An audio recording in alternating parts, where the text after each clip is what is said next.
ओम शांति 27/3/2023। आज की मुरली चिंतन। बाप समान निडर बनना है, अपनी अवस्था साक्षी रख हमेशा हर्षित रहना है। याद में रहने से ही अंतमति सुगति हो जाएगी। खुश नसीब बच्चे सदा फ्रेश और हर्षित रहने के लिए दिन में 2 बार ही ज्ञान स्नान करेंगे। अगर 2 बार ज्ञान स्नान करेंगे तो खुश नसीब तकदीरवान बन जाएंगे। किसी भी प्रकार का संशय निकल जाएगा। मायावी लोगों के संग से बच जाएंगे। बाप और टीचर खुश होंगे, गुलगुल बन जाएंगे। गुलगुल अर्थात फूल बन जाएंगे, अपार खुशी में रहेंगे। जो भी भक्ति करते हैं वह सब सजनियां हैं और साजन सिर्फ एक परमपिता परमात्मा है जिसकी वह भक्ति करते हैं। इस वक्त सजनियां दुखी है, कोई न कोई रोग बीमारी आदि है, क्योंकि ये दुनिया इस वक्त नरक है। सब माया रावण की कैद में है।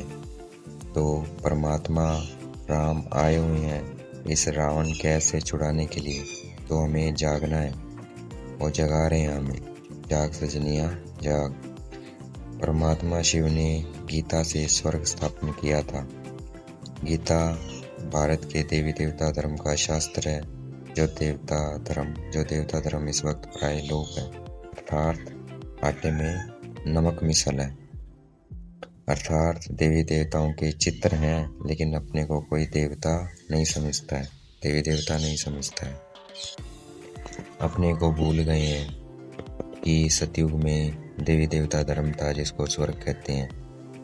गीता का भगवान शिव गीता द्वारा भारत को स्वर्ग बनाते हैं। इस स्वर्ग में गीता की जरूरत नहीं रहती है। ध्यान से ज्ञान श्रेष्ठ है, क्योंकि उसी से ही जीवन मुक्ति प्राप्त कर सकते हैं। अंतमति सो गति गाई हुई है, अर्थात अंत में जब अचानक मनुष्य मरेंगे तो उस समय हम परमात्मा को याद नहीं कर सकेंगे। उसके लिए हमें बहुत समय परमात्मा की याद का अभ्यास चाहिए। अभ्यास होगा तो अंत में जब धरती हिलेगी तो हाय हाय मचेगी। उस समय हमारा बहुत समय का परमात्मा को याद किया हुआ अभ्यास काम आएगा। हमारी अवस्था हिलेगी नहीं, साक्षी हो हर्षित मुख बैठे होंगे। मनुष्य तो डर के मारे भाग जाएंगे, हम कभी भागेंगे नहीं। जैसे ब्रह्मा बाबा निडर थे, हमें भी वैसा निडर बनना है। नवयुग आ रहा है, ये पुरानी दुनिया जा रही है, तो उससे पहले अपने को इंश्योर कर देना है। ये ज्ञान प्रत्यक्ष फल देने वाला है। जैसे दिखाया है, सुदामे ने एक मुट्ठी चावल दिए और उसे झट महल मिल गए। ड्रामा अनुसार एक एक को पाठ बजाने आना पड़ता है। आत्मा भी आते हैं, परमात्मा सिर्फ कल्प में एक बार आते हैं और आकर फिर हमें पढ़ाते हैं। ये गीता पाठशाला है, अर्थात सच्चा परमात्मा का संग है। उन सत्संगों में तो हम जन्म जन्मांतर से जाते रहे हैं।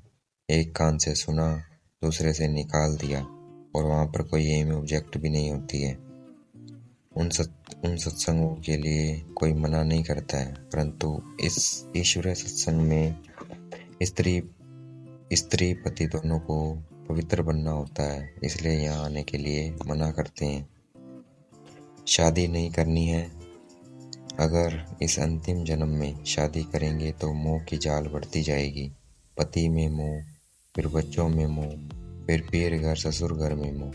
तो अंत में जो कहा गया है, नष्टो मोह स्मृति लब्धा, अर्थात जिसका अंत में किसी में मोह नहीं होगा, सिर्फ एक परमात्मा की स्मृति होगी, वही विजय होगा। तो अगर अंत में परमात्मा की स्मृति रखनी है तो शादी नहीं करनी है। अब अगर कोई परमात्मा की बात नहीं मान रहा है और परमात्मा का मददगार नहीं बन रहा है, तो उसे अंत में धर्मराज द्वारा बहुत सजाएं खानी पड़ेगी। शिव है दादा, ब्रह्मा है बाबा, और हम बीके हैं परमात्मा के पोतरे पोत्रियां।